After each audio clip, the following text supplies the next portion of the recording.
They laughed when Phoebe inherited the crumbling country store, a lonely crossroads outside Bartlett. Forgotten by the world, or her brother Beck, it was only collapsing timber, weathered to silver gray by a century of harsh winters. Beck walked away with the family millions, and the Grand Beecher family farm above Bear Mountain. The grand estates and portfolios were signed away in ink. Vast timberlands of the White Mountains fell into his hands. $11 million walked out into the cold December gray. Phoebe was left with only the dusty, quiet country store. They had laughed at the silent, forgotten younger sister. 11 days later, she pried loose a single pine floorboard. Beneath the wood lay a dark, stone-lined secret. For the month ended, the Smithsonian wired her $5.4 million. For hidden in the dark cellar lay a 4-generation family secret. A mystery kept silent for 90 years, known only to the local shore. It named her great-grandfather, George Beecher, the lost founder of the seeds, the true keeper of the White Mountains Heritage Agriculture Archive. A secret that finally answered the question Phoebe had carried. A heavy burden, carried in secret since she was only 12 years old.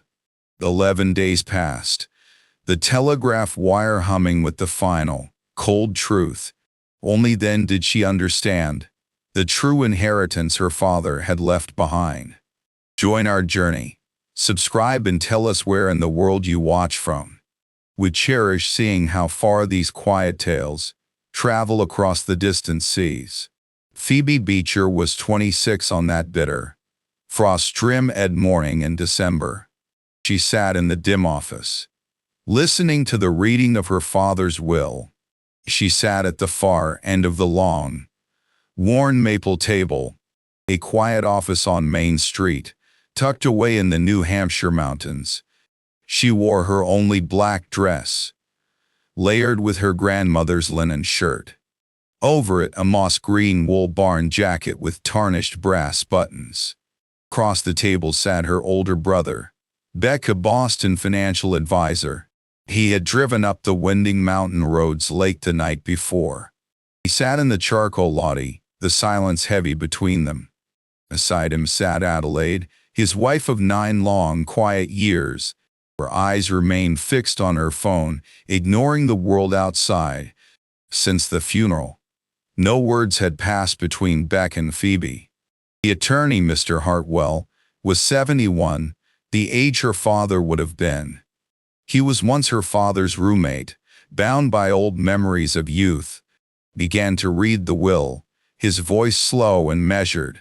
A voice shaped by 3,000 wills carrying the weight of final words. The room held its breath on that cold December morning. Phoebe watched her brother, searching his face for a flicker of emotion. The attorney's finger traced the ink, letting the document speak.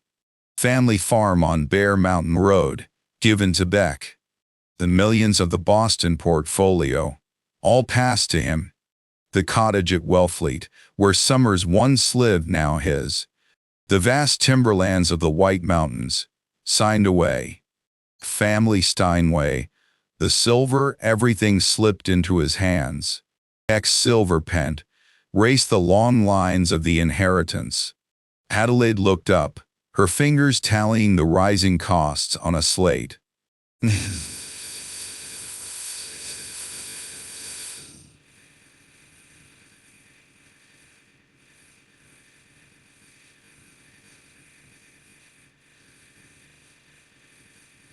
The old lawyer turned the heavy parchment page to read the final bequest.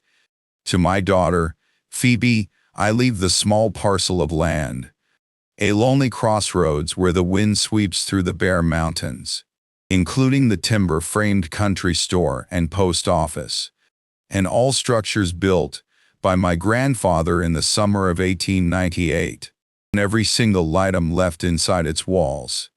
Mr. Hartwell paused, slowly removing his reading glasses.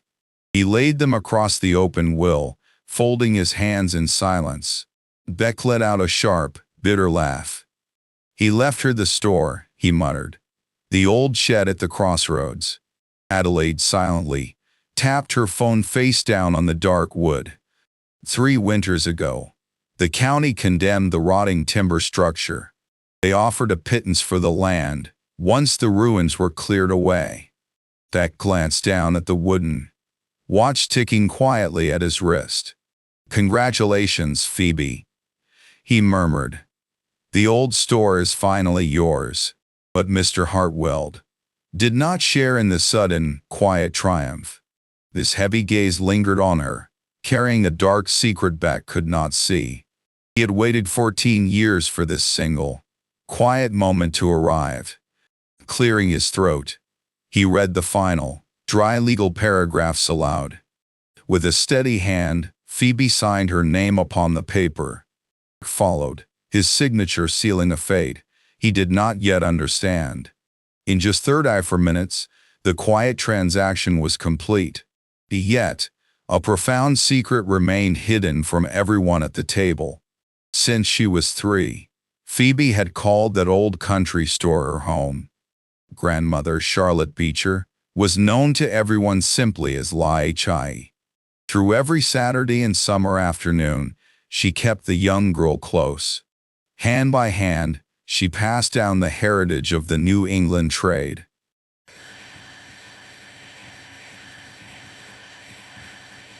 Learned from her mother Mavis, and old George Beecher in his final years. For them, this country store was the only place that truly mattered. The Beecher holding was the only place Phoebe ever truly called home. Her brother Beck, 11 years older, left for the academy when she was 4. He despised the sweet smell of penny candy and the hum of the lamp. After the autumn he turned 10, Beck never stepped inside the store again. The dusty counters and sweet jars belonged entirely to her grandmother La Hi. But when Phoebe turned 19, grandmother La Hi passed away. Soon after, a heavy iron padlock shut the old store away forever. The heavy wooden door remained shut, untouched by anyone for years. When Phoebe was 12, her mother Rosalind slipped away into the quiet dark. The farmhouse grew silent, save for the rhythmic hum of the medical machine. Her father Edmund was a silent mountain man of few words and deep thoughts. For 14 years, they shared only a few hundred words in the quiet house. His few words spoke only of the timber and the cattle. The first break came when Rosalind was taken from him. 7 years later, his mother I passed into the quiet. Something vital left him, then never to return. Phoebe grew up in the shadow of her father's heavy silence. She spent long, patient afternoons with her grandmother at the store. A deep, quiet peace settled over the dusty country store. Childhood was split in two. The dark years she merely endured, and the golden years where she finally began to live. In 1962, La Hi took the keys to the old coastal store. For 56 years, she remained the keeper of the crossroads, a legacy passed down through 4 generations of keepers. All began with George, born to the sea in 1816. Born to rugged soil, his family farmed the White Mountains since 1820. For 7 long years, George apprenticed at the old mercantile on Main Street. At 29, he walked back up the winding mountain road. $75 cash. He bought a small plot at the crossroads. Through the heat of summer, he raised the heavy timber frame. Zolmo Country Store stood complete. Built by his own hands, raised the heart pine beams and weathered cedar, building a sanctuary for the town. One by one, he laid the heavy slate tiles against the autumn sky. A single sugar maple, he carved the heart of the store. A 30-foot counter of polished wood, waiting for its first story to begin.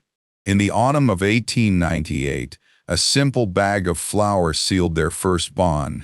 Through every changing season, the doors remained open, welcoming all who passed. Auber arrived, painting the mountain air with a sharp golden chill. At only 3 years old, little Phoebe counted coins across the maple counter. Law-Hi had patiently taught her the quiet, mercantile secrets of their trade. She learned to tell the salt from the lard, the staples of survival. Every Tuesday, the grocery truck brought canned goods up the winding road.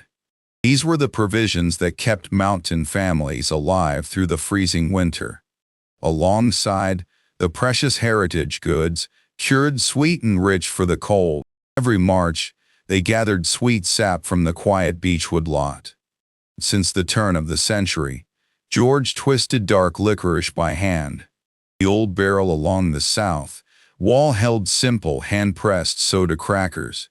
On quiet Saturday mornings, children counted out colorful penny candies.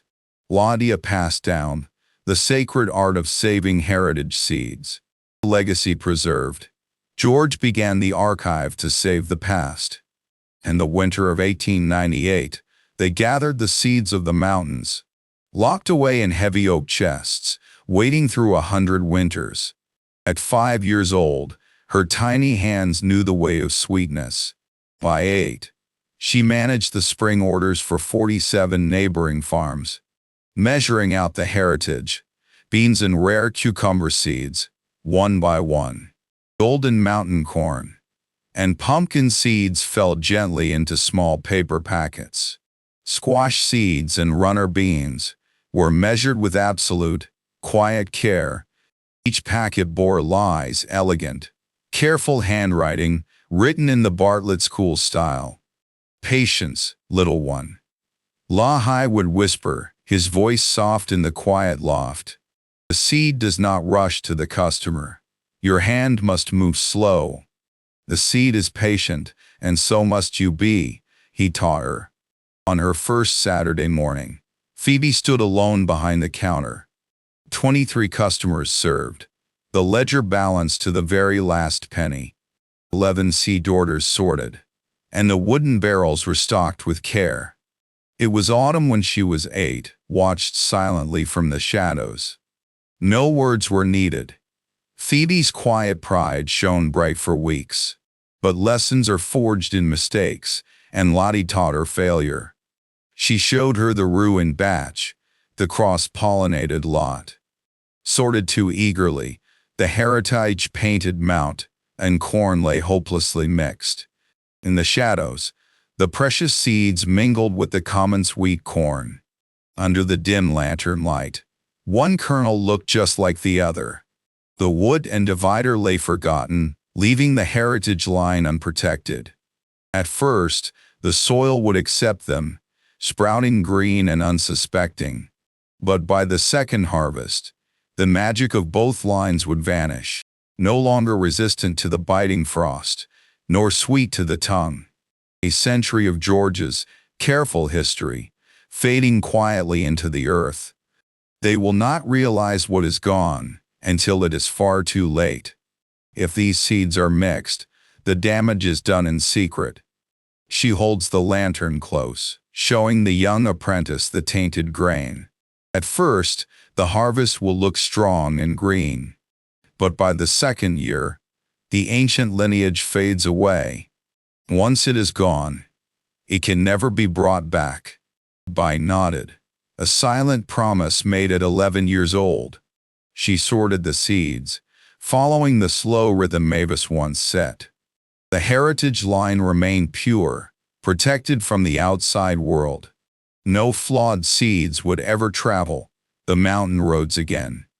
Lahi taught her to read the ancient counter with her fingertips, milled in 1898 from a single grand sugar maple tree, worn smooth by over a century of quiet. Working hands, and countless hands and elbows, once rested upon this ancient wooden counter. The old keeper could read the maple grain with her fingertips. She felt the spots worn smooth by 10,000 Saturday mornings, and she knew the quiet corners that had stood lonely for years. "Lay your palm flat on the wood, little one," she whispered. Feel the grain itself, not the cold metal of the till. Where the wood is smooth. 10,000 souls once slain. They leaned close, counting out their worn copper pennies. A rough and worn corner marked where only the smallest children reached. The wood remembers every trade. Read it and learn the secrets. At 13, Phoebe pressed her palm against the cold maple wood. With closed eyes, she knew exactly where the old family stood. By 15, the entire store belonged to her quiet, capable hands.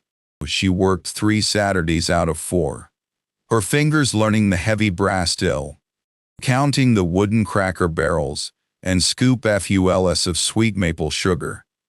Arranging the glass jars of penny candy, waiting for the weekly delivery, sorting the letters, and packing seed envelopes for the distant mountain farms. The rhythm of the trade lived in her hands, though she knew it not. It was only the quiet routine of Saturday mornings and golden summer afternoons. Inside the timber frame store, the warmth of grandmother's presence filled the air. Weathered hands sorted seed packets, whispering stories of the trade. She spoke of Mr. Royal Hartwell, the faithful mail carrier of Bartlett. For 41 long years, he walked the dusty road, carrying letters and hope. His only wage was hot coffee and a slice of fresh maple walnut bread. On his final day, silent tears fell upon the worn wooden counter. On a quiet morning in 1999, he stood before the worn maple counter. Lahi handed him the very last letter he would ever deliver. A simple thank you note, signed by the entire Bartlett community. It was a memory Lahi would return to, time and time again. The bitter winter of 1933 arrived, freezing the heart of the county. For years of the Great Depression had left them penniless and cold. By February of 1934, the harshest winter in memory took hold.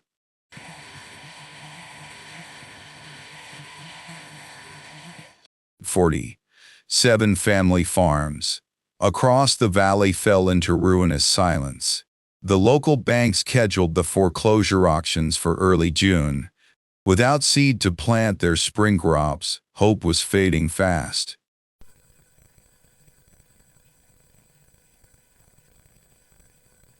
February arrived, and he opened the store at dawn under the auction's shadow.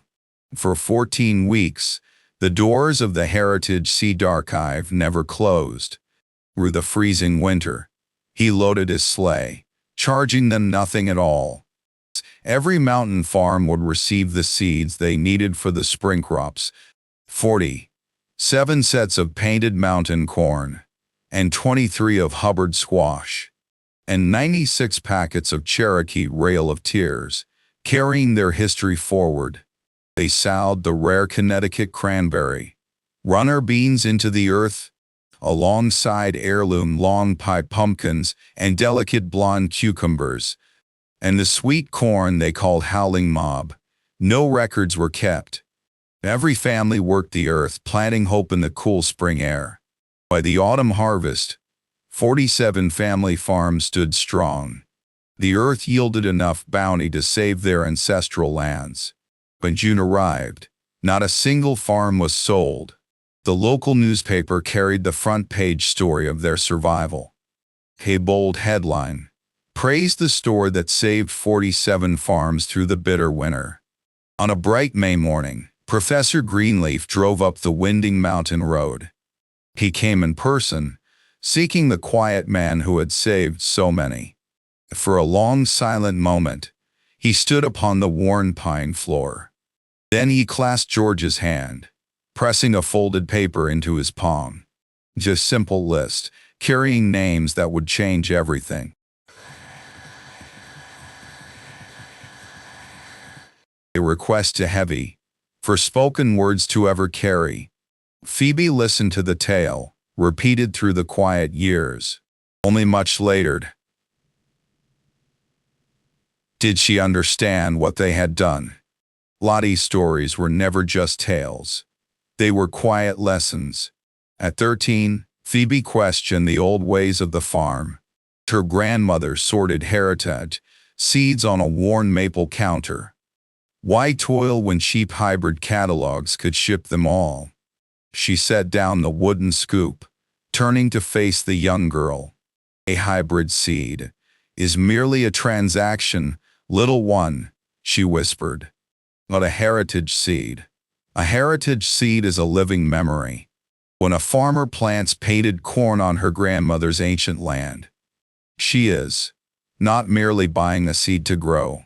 She is buying the quiet patience of an old soul. Walked from farm to farm through the bitter winter snows, carrying that exact, precious strain of corn in his wooden sleigh. Because her great-grandmother was about to lose her land. There are families who still want to know, whose hand collected the seed they plant every May. The seed packets are for them. That is the trade.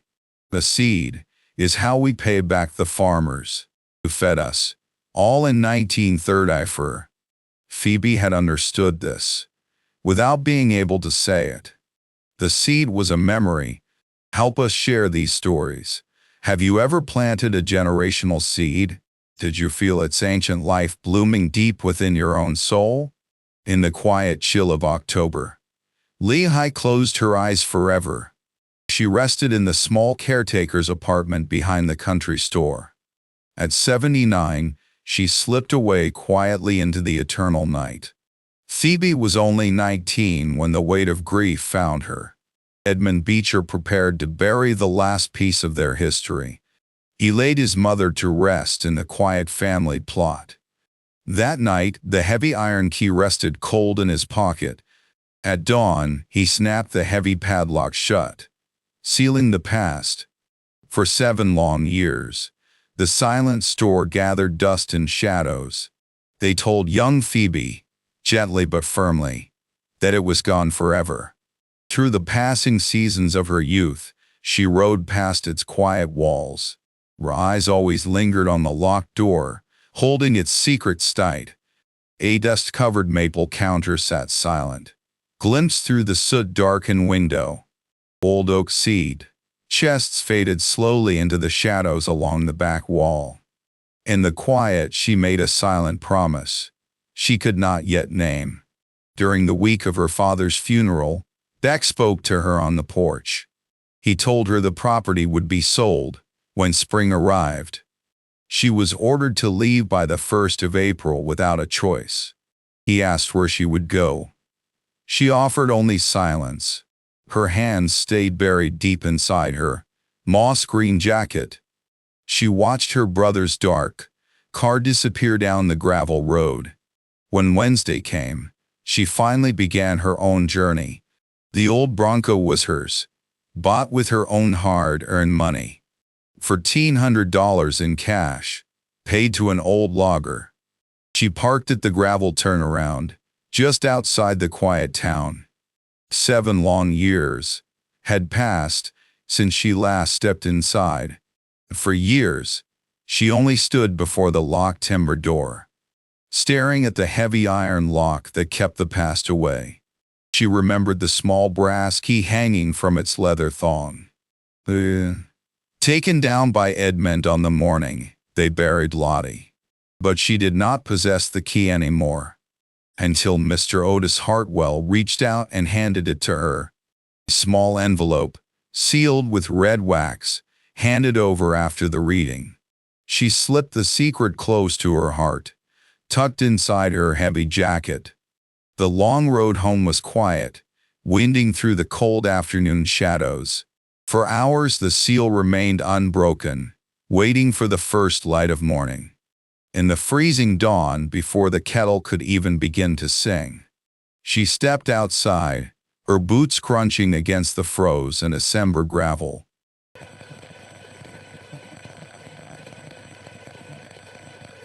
With trembling fingers, she fit the small key into the rusted lock. She pressed the heavy brass key into the lock and turned it. With a heavy click, the iron gave way, releasing its long hold. She set the cold metal down upon the worn pine threshold. Her hand pressed against the heavy timber, pushing the past open. The rusted hinges groaned, a slow scrape echoing in the quiet air. Inside, the old country store remained, frozen in the amber of time. A long maple counter stretched into the shadows, and touched by the years.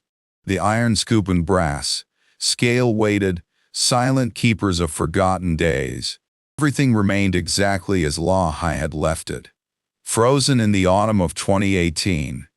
A wooden cracker barrel stood silent guard against the front wall. Near the door, in the center of the room, the cold iron stove rested on its stone. Towering oak shelves lined the north wall, bearing labels written in Lahi's own hand. At the back, the old post office wall waited in the quiet shadows.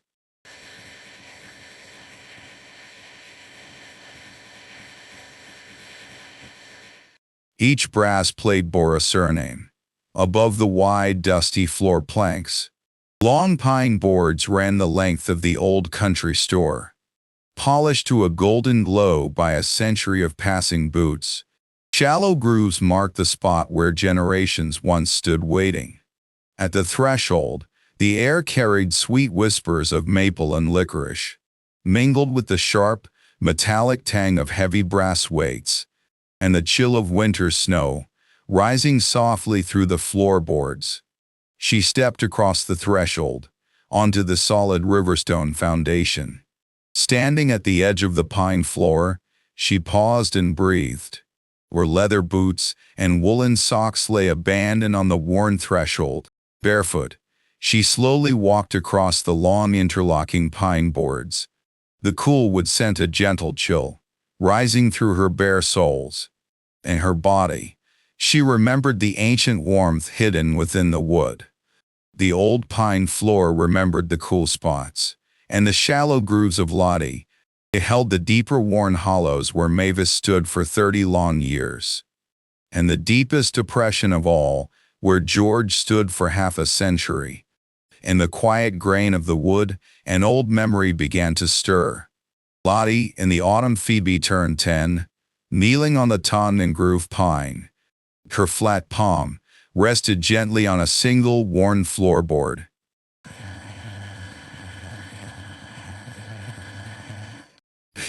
Your great-grandfather George was a careful man, little one. When he laid this floor in 1898, he made a secret. He cut a hidden hatch right where he stood at the till.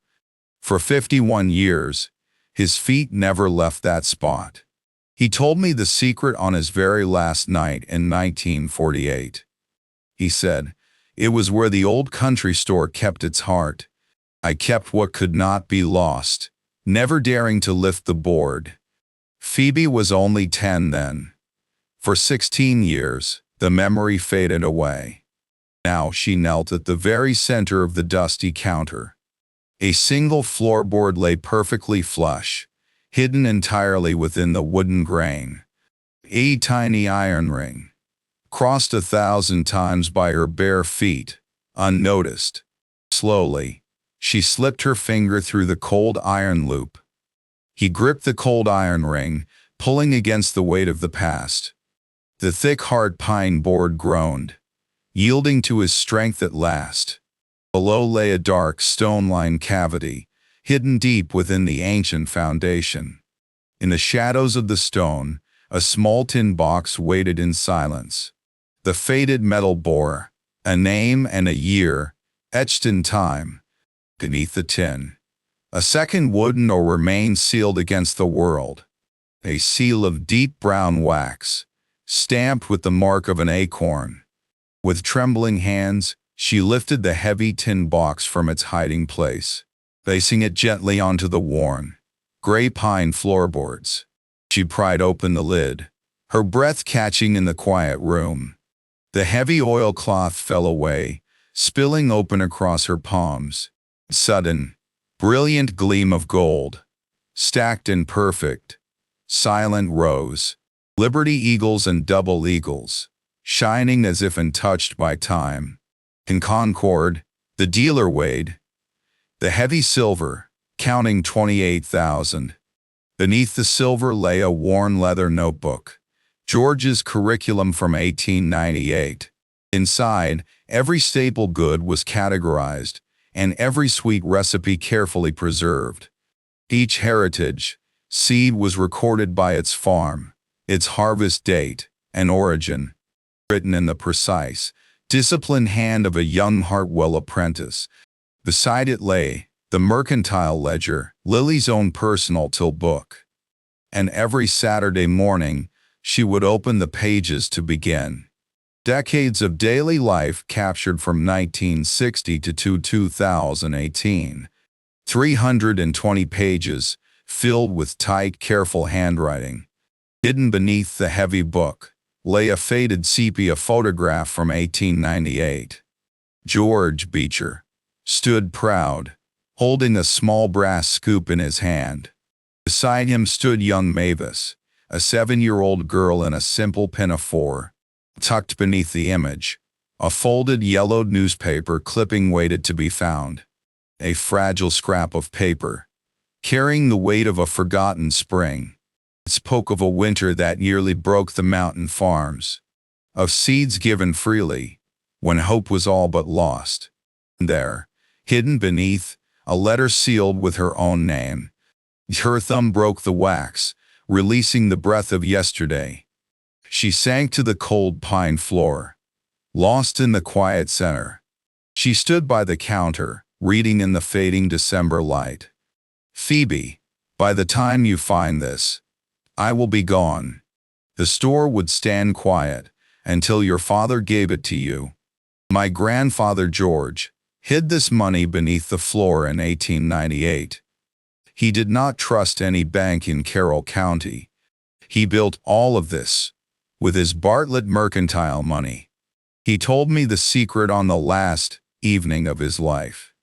He made me promise never to lift the floorboard. For all these years, I have kept that promise. The old country store fed us through every year of our lives. Your brother will sell whatever he can lay his hands on. But this hidden box remains safe, for he knows nothing of it. The curriculum belongs to George, and the ledger holds the truth. Keep the store, my child, if it still suits your heart.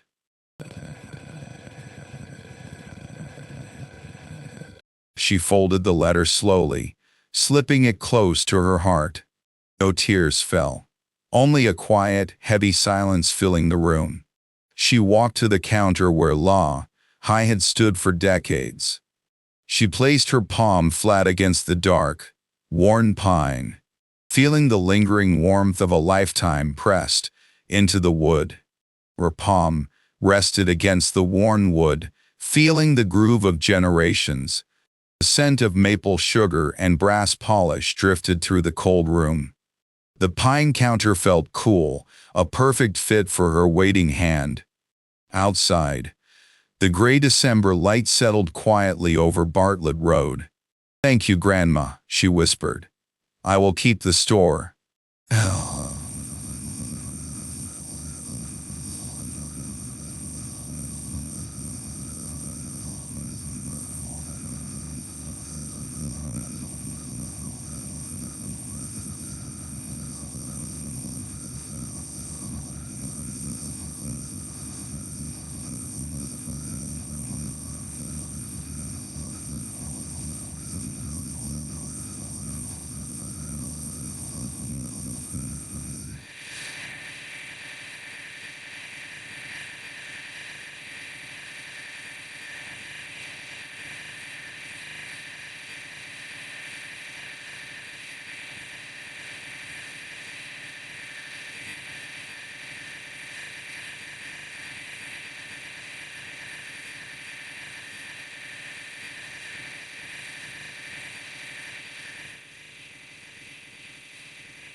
It told the story of the grueling 14-week journey by sleigh, a testament to every family saved from the bitter winter cold.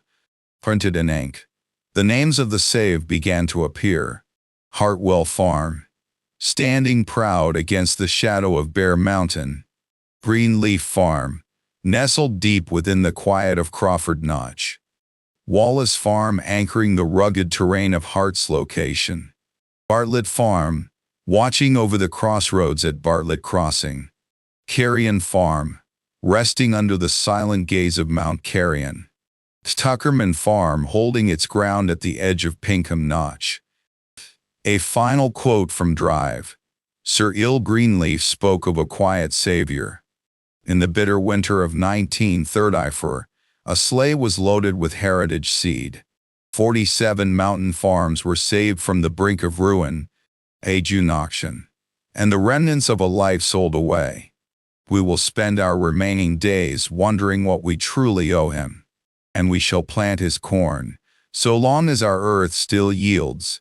Phoebe read the faded newspaper clipping once more, her eyes lingering.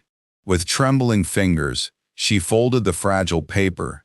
She tucked it deep inside the pocket, next to his letter. She turned her gaze back to the dark hollow in the wall. Beneath the empty space, the wax-sealed trapdoor remained untouched. Carefully, she pried the sealed door open. Reaching into the dark, she set the heavy wood aside, resting it on the pine floor.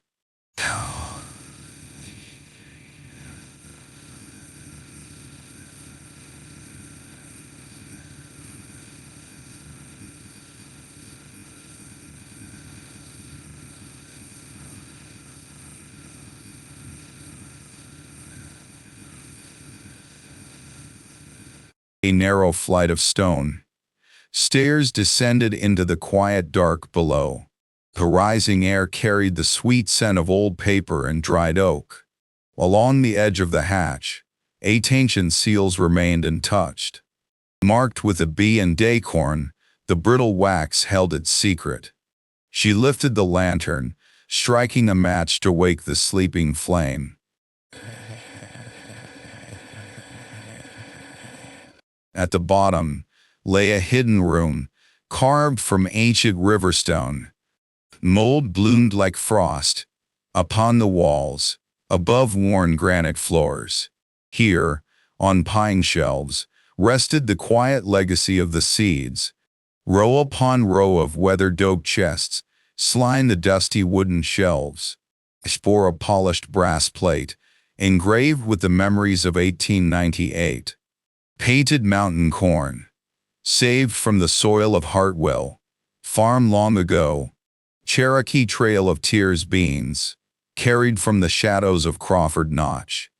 And blonde cucumber seeds, preserved from the green valleys of the north.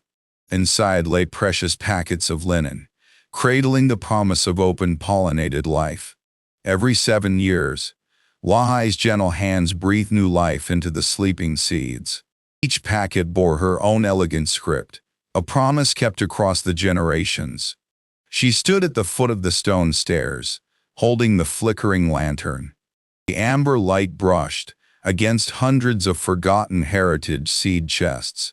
Below them rested 47 leather-brown ledgers, and touched by time, the gold-embossed letters traced the rise and fall of a century's trade. For 83 years, these silent walls had kept their secrets. In the quiet dark, she closed her eyes and simply breathed. A single oilcloth bundle rested upon the heart pine table deep within the cellar. With trembling, reverent hands, she slowly began to unwrap the weathered cloth. Beneath the oilcloth lay George's hand-drawn map of the White Mountains, dated 1898. 12 sheets of heavy cot and rafting paper, signed by a long-forgotten hand. It traced the boundaries of 187 lost family farms. Every plot marked the heritage seeds saved for the archive across half a century. 47 of these farms belonged to the families George saved in 1934. This map held the living heritage of White Mountain's ancient soil. Phoebe held the fragile sheets, her hands trembling in the warm lantern light. Gently, she folded the papers back into the protective oilcloth. She turned away, slowly climbing the cold stone stairs into the dark.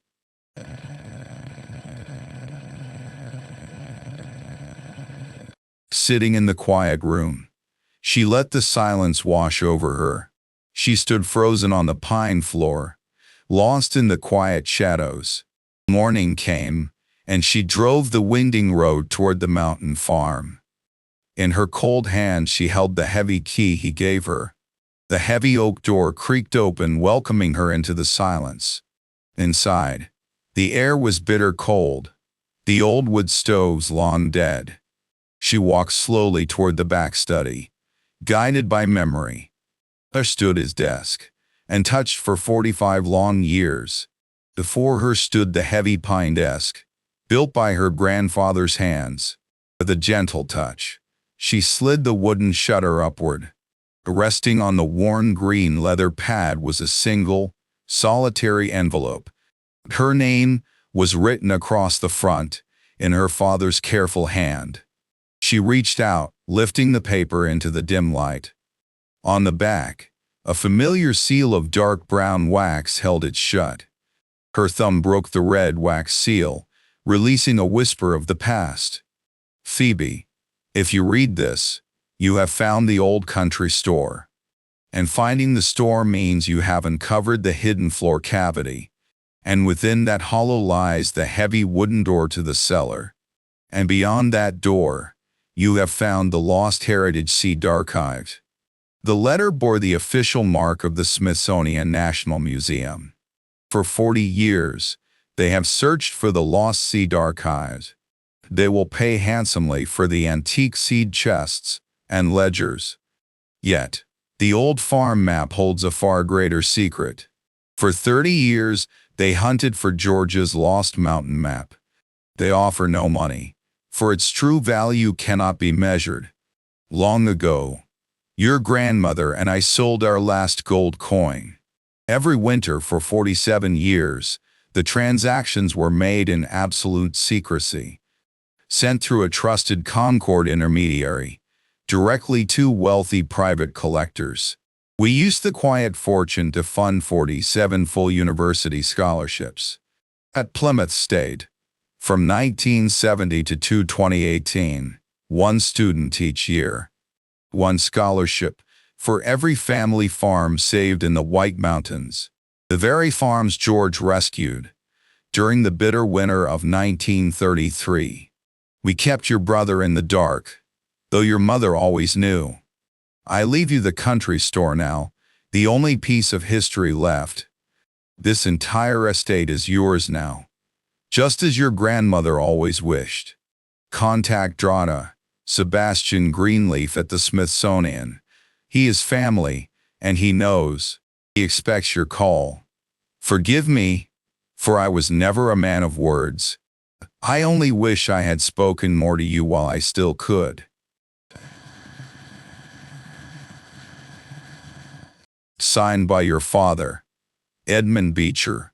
In the fading warmth of September, Phoebe sat in silence at the white pine desk, lost in December's chill. The afternoon light faded as she carefully folded the letter. She slipped it into her pocket, beside the secret she already kept. With a heavy heart, she rolled the wooden desk shut. The long road carried her back to the quiet country store. She turned the key, locking the world outside. Monday arrived, and she set out for the town bank. Beside her sat the heavy tin box, holding the past. Waiting inside was Honora, a cousin bound by blood and memory.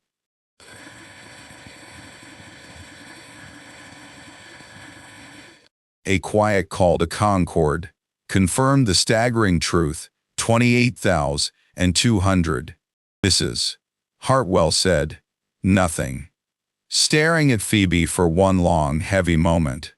Without a word, she signed the receipt, sealing their unspoken understanding.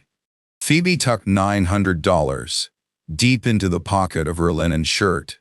A desperate call to the capital, seeking answers for the forgotten past. 2 days later, a mysterious archive arrived through the coastal fog. Experts stepped into the solitaire, carrying tools to unlock history. Down in the dark cellar, they began counting the ancient wooden chests. Other ledgers whispered secrets of voyages long forgotten. A massive 12-sheet farm map lay unfurled across the heavy oak table. Dr. Greenleaf stepped forward, presenting a joint offer from the nation's greatest institutions. $5,400,000 to keep the sacred archive whole forever.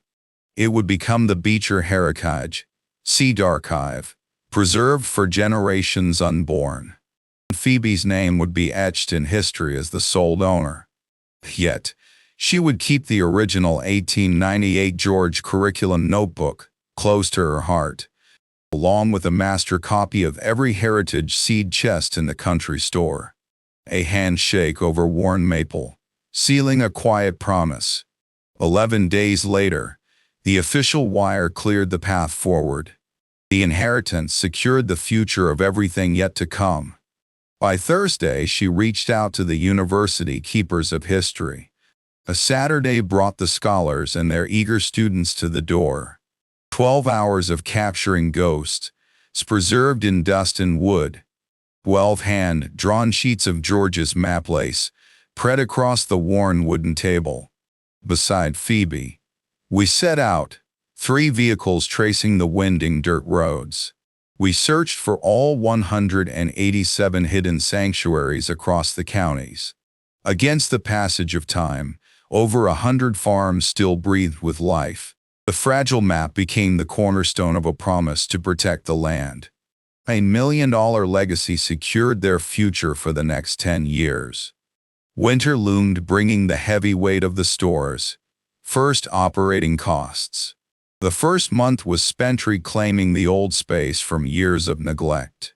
7 years of harsh mountain weather had stolen the roof's slate tiles.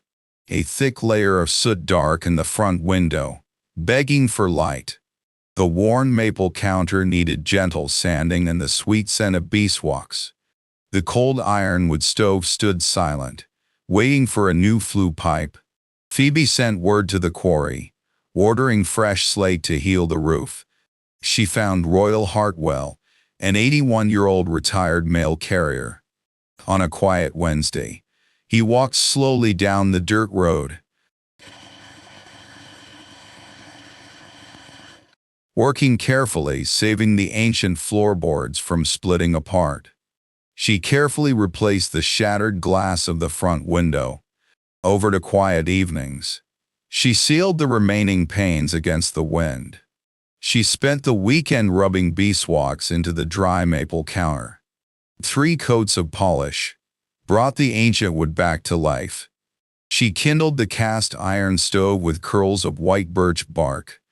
In the rising warmth, she began sorting the very first letters. The cold of January. She sorted the colorful mountain corn seeds. Each kernel was a promise of spring, clean and ready. Slowly, the small apartment behind the store became her sanctuary. She rescued the old folding bed before the agents arrived. At a quiet barn sale, she found her small kitchen table. $12 bought a heavy wool quilt from the dusty thrift shop. The next Sunday, Royal arrived carrying a small cast iron parlor stove. He worked in silence, venting the pipe through the cedar wall, refusing pay. She sorted painted mount. "On corn here, on this very counter," he whispered. "Just bring me a cup of hot coffee now and then." She lay awake that first night, staring out the south-facing window. The cast iron parlor stove ticked quietly, slowly giving up its final heat. Across the snow-covered fields, the church bell struck 11 into the cold night. For the first time in 26 years, the roof above was truly hers. Her cream linen work shirt hung gently from a wooden peg. On the table, George's empty tin box sat in the quiet shadows. A simple heart pine shelf rested quietly above the heavy front door. On the worn kitchen table, Phoebe opened the fresh mercantile ledger. January 28th marked the first Saturday of a brand new season. 23 customers arrived, purchasing packets of heritage seeds. The Cracker Barrel was restocked, and the ledger balanced perfectly. Every Saturday morning, Mr. Royal Hartwell made his faithful journey. He drove up Bartlett Road in his beloved, sand-colored vintage car. He carried a warm thermos and a paper sack of his wife's molasses cookies. Sitting at the worn kitchen table, he poured a single steaming cup. He gently placed the sweet molasses cookies onto the heart pine shelf. "La High would have liked this," he whispered, before driving back into the dusk. By the second year, the National Germolpses system noticed their quiet archive. A grand partnership was forged with the old coastal country store. The nation required a single, trusted sanctuary for its heritage seeds, a place to receive, refresh, and send these ancient seeds back to the earth. Heritage seeds spread across the fertile valleys of New England. 47 annual events, honoring the farms George saved in 1934. At the worn maple counter, they agreed to the terms of the future. 10 years of security, valued at $2,200 for every gathering. Phoebe shook Dramas's hand, sealing a promise that would outlive them both. In the cold winds of March, the first transaction cleared, bringing hope. Coins clinked on the counter, securing her second winner at the store. As Saturdays returned, the small shop filled with chatter and new faces. In the cold winds of March, a traveler arrived from Plymouth.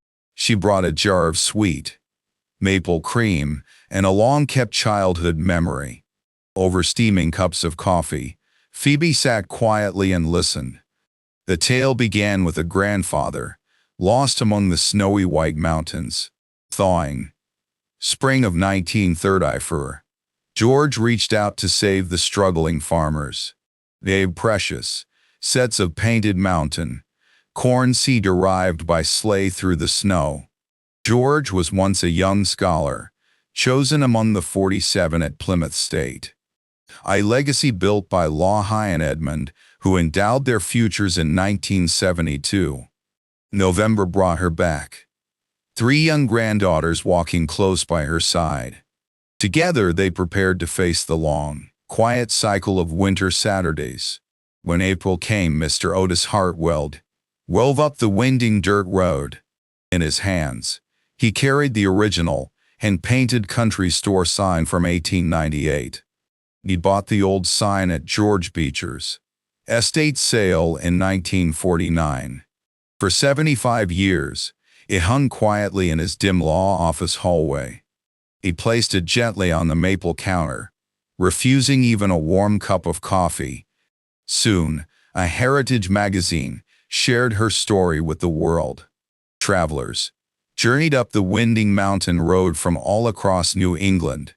Even with higher prices, the calendar remained full for months ahead.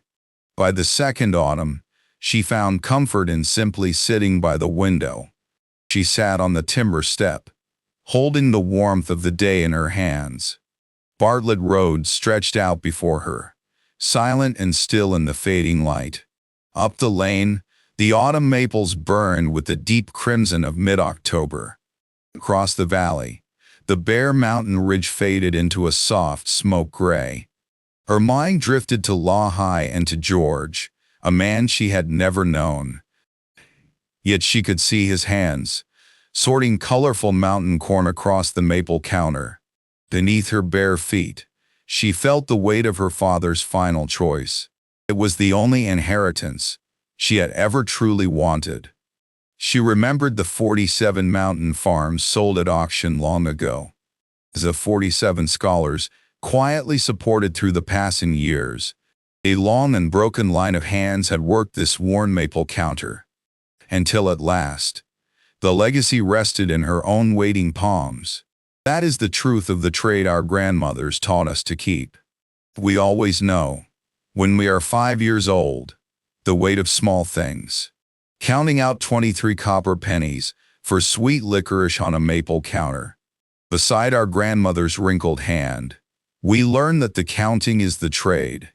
We learn this quiet lesson slowly, packet by packet through the passing seasons, and then, 7 long years after the old woman passes away, we lift a heavy floorboard she would never lift herself, and find the secret treasure she had left hidden for us. Suddenly, we understand the deeper truth she had been teaching us. She was teaching us that a heritage seed packet is something sacred. It is a memory the ancient corn keeps, waiting for the soil. She taught us that the trade is above all patience. It is the hand that learned, and the hand that comes after. Sometimes it is the hand that quietly gives back to the world. 47 scholarships, sent in secret, year after year. Her brother inherited the millions and the Grand Mountain farm. He took the Boston wealth and the estates of Cape Cod. A lonely cottage stood against the dark, Crawford Notch timber. He claimed the vast timber tract in the Grand Family Steinway. He took everything that could be measured with golden coins. He laughed at the humble country store as he walked away. Yet, the true trade slipped quietly through his fingers.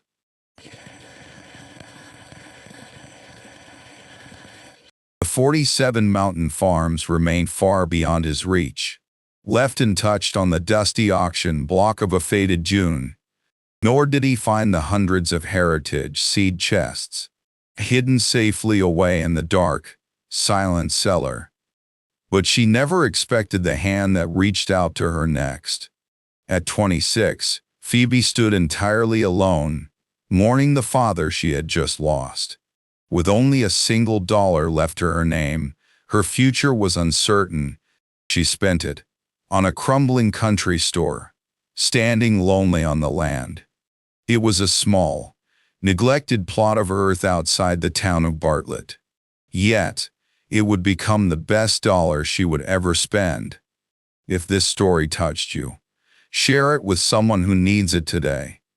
Has anyone, in your family, ever quietly carried a kindness for another, secret kept close, hidden away from the world? Share your forgotten tales with us in the shadows. Until our paths cross, again on the quiet road.